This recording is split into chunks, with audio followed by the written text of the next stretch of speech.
Maratha OBC आरक्षणाचा मुद्दा असो, धनगर आदिवासी आरक्षणाचा मुद्दा असो, तर पुण्यातील गुंडागर्दी असो किंवा मग आता शनिवार वाड्यातील नमाज पठणावरून उद्भवलेला वाद असो, सत्ताधारीच सत्ताधाऱ्यांवरती आरोप प्रत्यारोप करताय। विशेष म्हणजे आपण सत्तेत आहोत याचाच विसर नेत्यांना पडत चाललेला आहे। सगळ्या गोष्टी आधी समजून करता येणार नाही आम्हाला, आमची पण अडचण समजून घ्या।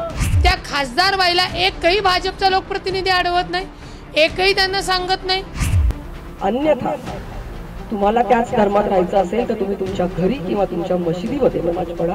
महायुतीत आहोत म्हणून ही वेड्यासारखी बाई नाचणार आणि त्याला आम्ही मुख गिळून बसायचं, ही आमची भूमिका असू शकत नाही।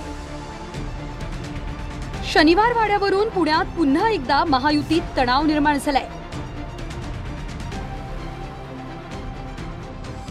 अजित पवार गटाच्या रुपाली ठोंबरेंनी भाजप खासदार मेधा कुलकर्णींविरोधात सामाजिक शांतता बिघडवल्याच्या आरोपात गुन्हा नोंदवण्याची मागणी केली आहे। आमची भूमिका ही आहे की अशा प्रकारे कुठलंही अतिक्रमण सहन केलं जाणार नाही।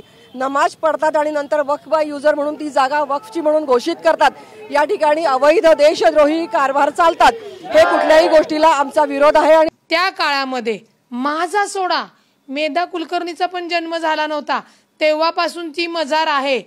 त्यांनी ही जी काही नोटंकी नाटकं लावलेली आहेत, यांच्या नोटंकी नाटकीमुळे पुणे शहरातील हिंदू मुस्लिम तेढ निर्माण होतोय, सामाजिक सलोखा बिघडतोय। त्यांच्यावर तातडीने गुन्हा दाखल झाला पाहिजे। शनिवार वाड्यात काही मुस्लिम महिला नमाज पठण करत असल्याचा व्हिडिओ व्हायरल झाला होता।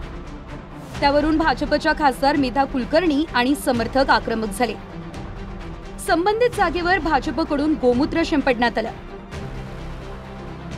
शनिवार वाडा परिसरातला दर्गा हटवण्याची मागणी भाजप खासदारांनी केली।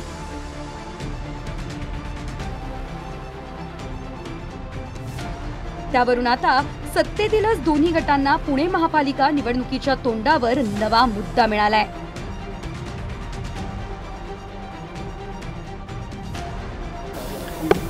गणेश उत्सव साजरा करायला मात्र बंदी, जो या ठिकाणी प्रामुख्याने शनिवार वाड्यामध्ये पारंपरिकरित्या होत होता त्याला बंदी, आणि नमाज पडायला इथे कसं चालू देऊ आम्ही हे चालू देणार नाही। त्या खरंच मुस्लिम भगिनी होत्या का कोणी आणलेल्या होत्या त्याही कळतील। कुणी कुठं वाचलं म्हणून ती त्यांच्या बापाची जागा होत नाही। ते ऐतिहासिक ठिकाण आहे, तिथे सर्व जाती धर्माचे फॉरेनची लोक येतात। आणि मला एक सांगा, हिंदुत्वाची एवढी गोष्ट करणाऱ्या मेधाताईंचे चा मुलगा फॉरेन मधल्या कुठल्या हिंदू कंट्रीमध्ये राहतो? वैयक्तिक बोलू नये, पण तुम्ही सर्वसामान्य लोकांची वैयक्तिक आयुष्य खराब करता। त्या खासदार व्हायला एकही भाजपचा लोकप्रतिनिधी अडवत नाही, एकही त्यांना सांगत नाही। स्वतःचा आधी असलेला हिंदू धर्म सोडून धर्मांतर केलं आहे। तुम्ही पुन्हा परत या, अन्यथा तुम्हाला त्याच धर्मात राहायचं असेल तर तुम्ही तुमच्या घरी किंवा तुमच्या मशिदीमध्ये नमाज पढा। आणि काय जे म्हणत होते फक्त हिंदूंना शनिवार वाड्यात परवानगी द्यायची, मला तुमच्या माध्यमातून सांगायचंय, मेधाताई तुमच्या बापाचा शनिवार वाडा नाही, हा आमच्या बापाचा म्हणजे छत्रपती शिवाजी महाराज यांचा आहे। त्यांच्या पेशवे हे त्यांच्याकडे पेशवे म्हणून होते। दरम्यान या वादावर सुषमा अंधारेंनी खोचक ट्विट करत भाजपवर टीका केली आहे।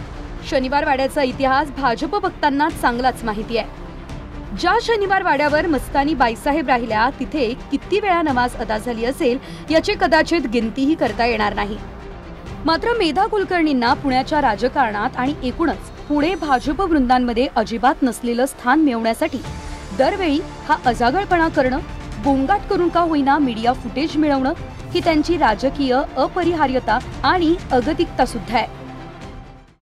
आता हे पाहून आमच्या कपाळावरती हात मारून घेण्याची वेळ आली आहे।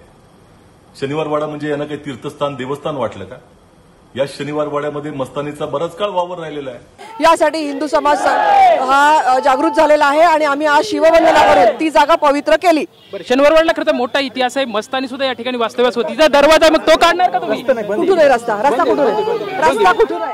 शनिवारवाड्याला खरं तर मोठा इतिहास आहे. मस्तानी सुद्धा या ठिकाणी वास्तव्यास होती. तिचा दरवाजा मग तो काढणार का तुम्ही? कुठून आहे रस्ता कुठून आहे? रस्ता कुठून आहे? जैन समाज पुण्यामध्ये आक्रमक झालाय, महाराष्ट्रामध्ये आक्रमक झालेला मोठ्या संख्येने एकत्रित येतोय. हा विषय तापलेला असताना याच्यावरनं लक्ष हे बाजूला कसं सारायचं म्हणून शनिवार वाड्याचा विषय हा त्यांनी पुढे आणलाय असं आपल्याला म्हणावं लागेल. उद्या अगर आमचे हिंदुत्ववादी कार्यकर्ते उद्या हजिल्लीला जाऊन उभे राहिले आणि तिथे हनुमान चालीसा पठण सुरू केलं तर मग काय करायचं? जो न्याय तुम्ही हजिल्लीला लावता तोच न्याय अन्य धार्मिक स्थळांना लावा. आम्ही आमचं काम करू. तुमच्या भूमिकेवर ठाम आहे. काही झेंडा लावायला काय अडचण आहे का कायदेशीर? ते ज्यांना अडचण आहे त्यांना विचारा ना. मला तर काही अडचण वाटत नाही.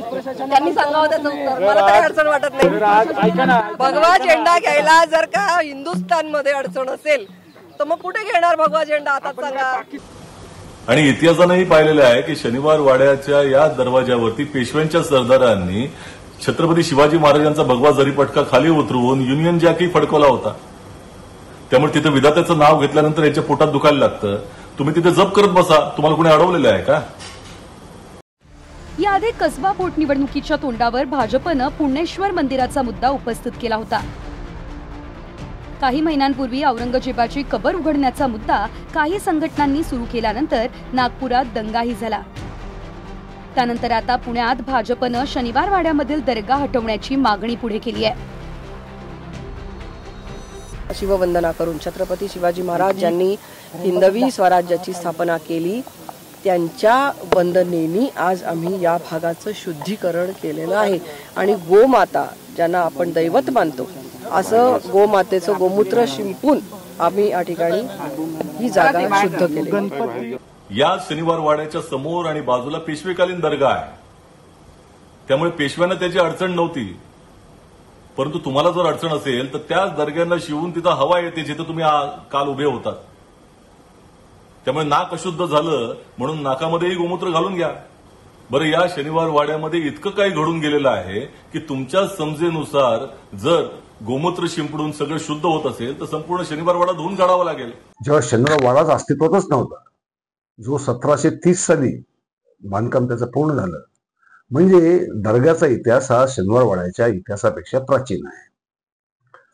त्यामुळे यात आधीचं कोणतं नंतरचं कोणतं यात वाद होऊच शकत नाही असं मला वाटतं. Bureau report TV9 Marathi.